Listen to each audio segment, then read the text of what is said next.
So, when you don't know how to do something, how to fix something, or how something works, what do?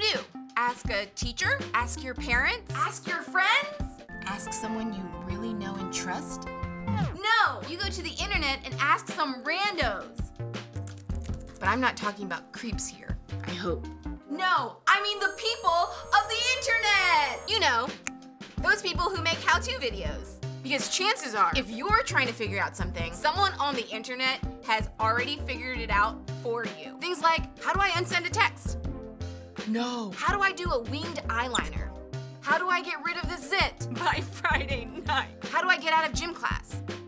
How do I screen cap Snapchat without getting caught? They'll never know. But then there are things in life that don't have an easy fix, that don't have a simple solution, that don't have a how-to video. Things like what to do when you have problems with family, or when it seems like you have no control in your life, or what to do when someone has done something to you. I mean, clearly, they gotta go. The truth is, there's a lot of life that doesn't have a solution you can just find online. So how do you know what to do when you don't know what to do?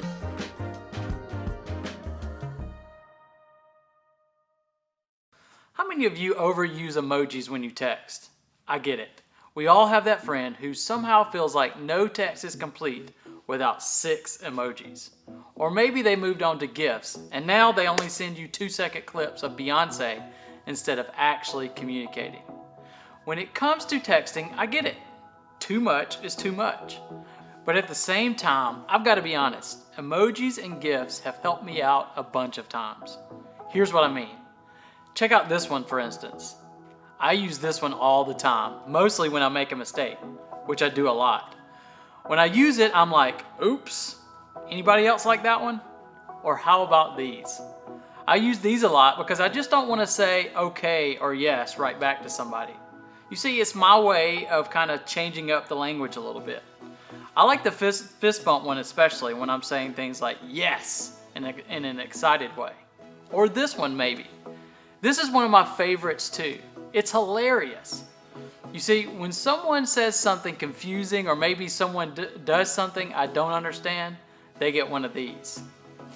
That's the beauty of emojis. They help us talk about how we feel without having to use words. There are a few emojis that I don't use often, but when I do, they say a lot. And these set the stage for what we're talking about today. You see, when we use emojis like these, and an emoji like this one, you see, we've all had these situations where we're like, I have no words for this. We're shocked. I like the first one the best, the panicked eyes one, because it represents those moments when you literally can't believe what just happened. I'd venture to say that most of the time, these shock emojis are sent along with a text that reports something happening that was shocking in a bad way. You see, it's something that catches us off guard and it hits us out of nowhere. That, my friends, is what we're talking about today. Have you ever experienced anything in your life like that? Maybe it was something that simply rocked your world, caught you off guard, made you feel uncertain, or caused you a lot of hurt. All of us are walking through a moment like that right now. It makes us feel this way. This virus has caught us all off guard. Or maybe you felt this when you got news your parents were splitting up, even though you had no idea things were that bad. Maybe it wasn't bad news, but your stepmom is pregnant and you weren't exactly expecting another sibling.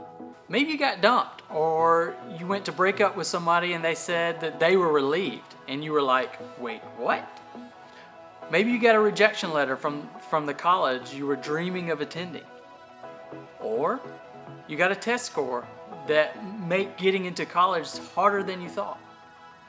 Unfortunately, this list could go on for a long time, with examples of times when your world got rocked by shocking news or circumstances.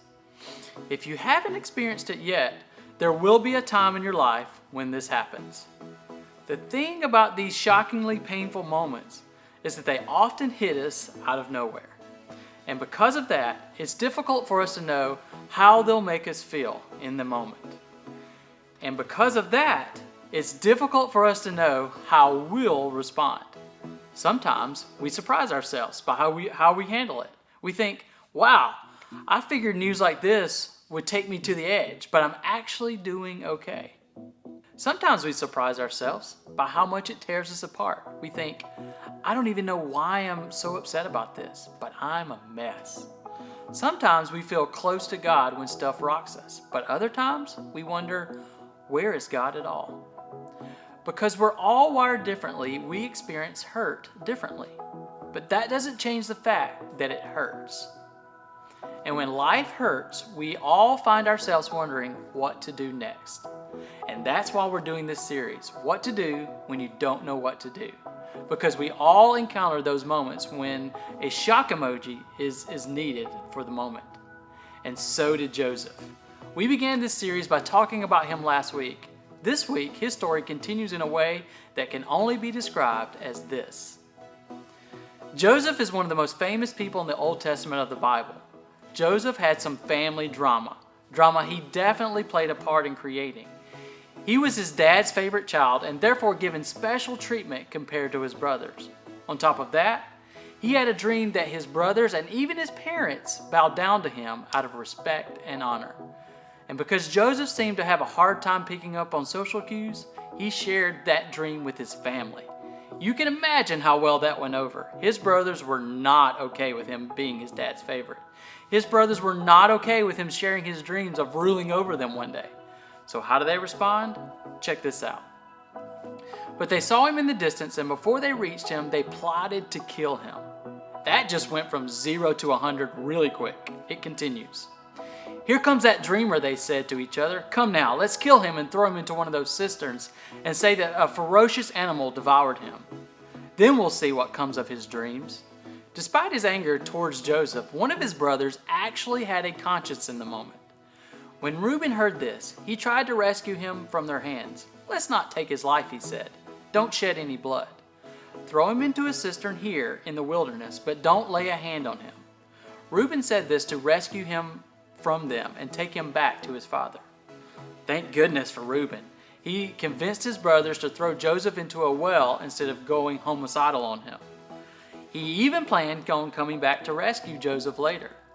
The brothers listened to Reuben, and when Joseph approached, they ripped off that special coat his father had given him, and they threw him into the well. If Joseph had a phone, this is when he would have texted his best friend something like this: when your brothers tear up your jacket and throw you in a well. But they're still not done with him. They notice a caravan of traders approaching. Judah, another one of Joseph's many brothers, suggests they sell Joseph to these traders. After all, selling Joseph to a group of people who would most likely make him a slave is much better than murdering him, right? So that's exactly what they do. And they dip Joseph's coat into the blood of a wild animal, take it to their father, and tell him Joseph was likely attacked and killed by an animal. What a cover story. They took the ornate robe back to their father and said, "We found this. Examine it to see whether it's your son's robe." That last line there tells us everything we need to know about the situation. The brothers obviously knew that the coat belonged to Joseph. They made this statement to let their dad know that they noticed the way he favored Joseph. They were mad about it. They didn't call it Joseph's robe or our brother's robe. They said, your son's robe. How rude and jealous can you be? Here's maybe the next text that Joseph might have sent. Good news, out of the well. Bad news, they sold me, like actually sold. I'm joking around a bit here, but there was nothing lighthearted about this situation. We simply cannot imagine the fear, despair, uncertainty, anger, and hurt that he felt. Betrayed by his own flesh and blood, sold into very real slavery by his brothers that he grew up with. The message being sent was loud and clear. We're all better off without you. I mean, what would you even do? How do you get yourself unsold? This was clearly a what to do when you don't know what to do moment. Our stories are different than Joseph's, but we will all experience pain of some kind. We'll all have a scary, painful, or dangerous moment that catches us off guard. We'll all have moments when life doesn't make sense and we don't have the words to process what's actually happening. Unfortunately for Joseph, he had more shocking moments in his future. We'll look at some of those in the next few weeks. But I want to highlight 5 powerful words that show up in his real life story. While they didn't keep him from getting thrown into a pit and they didn't keep him from getting sold, these 5 words literally made all the difference and helped Joseph maybe more than anything else. Here's what these words are. The Lord was with Joseph. The Lord was with Joseph. Joseph didn't have a lot going on for him in the pit, and even less afterwards. But when Joseph was in despair and wondering how life would turn out, he could rely on a single truth. God was with him. This truth didn't change the reality of Joseph's situations, but it was better than being alone. This truth didn't mean that Joseph could see where the story was going even, but he can know that he wasn't entirely dependent on himself to get out of this situation. This truth didn't mean that Joseph could easily deal with things that were happening to him. It didn't mean that he had a reason or explanation for the pain in his life. But he didn't have to figure all the things out by himself. And the same is true for you. When there's nothing you can do, God is with you. When there's nothing you can do, God is with you. When life hands you shocking news that you don't know what to do, God is with you. Truthfully, we hear that all the time, so often that these words kind of lose their meaning. We don't feel them, but think about it for a second. God is with you. Not in an abstract way, but He's literally present near you, next to you, when you feel alone. When you and I can truly understand and embrace this truth, it changes things. Our circumstances may not change. After all, Joseph wasn't immediately returned to his family. But it changes our perspective on our situation. And maybe, more than anything, it gives us hope that we can keep going even when things feel like we can't. Knowing that God is with us may not change our circumstances, but it might just change us. It might just give us enough hope to keep going, even in the midst of our hopeless circumstances. It's easy to give in to the hurt we've experienced. It's easy to let fear overwhelm us or anger consume us. But what does that look like for us? There are no formulas or easy answers for getting through hard times, but there are some things to do in the meantime. First of all, be real. Feel your feelings. Not everyone will experience incredible luck in life, but here's the deal. Everyone will go through tough times and pain. All throughout the Bible, people went through difficulties, and there are many accounts of them being real and honest with God about their struggles. There are no cliches to make hard times go away, and our job isn't just to suck it up and act like everything's okay. If we believe that God is with us, then we should know that God is more than okay with our honest questions, doubts, and fears. Here's the second thing. Remind yourself and each other that God is with you. Here's a spoiler alert. Things did eventually work out for Joseph. But we know this because we can read the whole story in the Bible.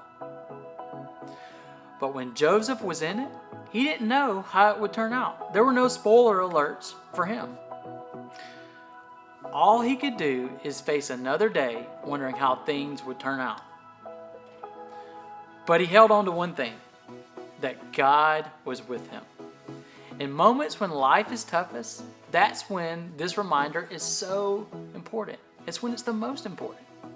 God is with you, and your story isn't over yet. Our life will be full of moments when we don't know what to do about our pain. As we close, I want you to know that's exactly why our tribes are so important. We'll all want to insert the shocked face emoji a lot of times. In those moments, nobody wants to be alone. And it's important to know that when you don't know what to do, God is with you. And so are we. And so is your tribe. It will give you hope when things feel hopeless. It won't make the difficult circumstances go away, but you will have something to count on. You will know that you are not alone.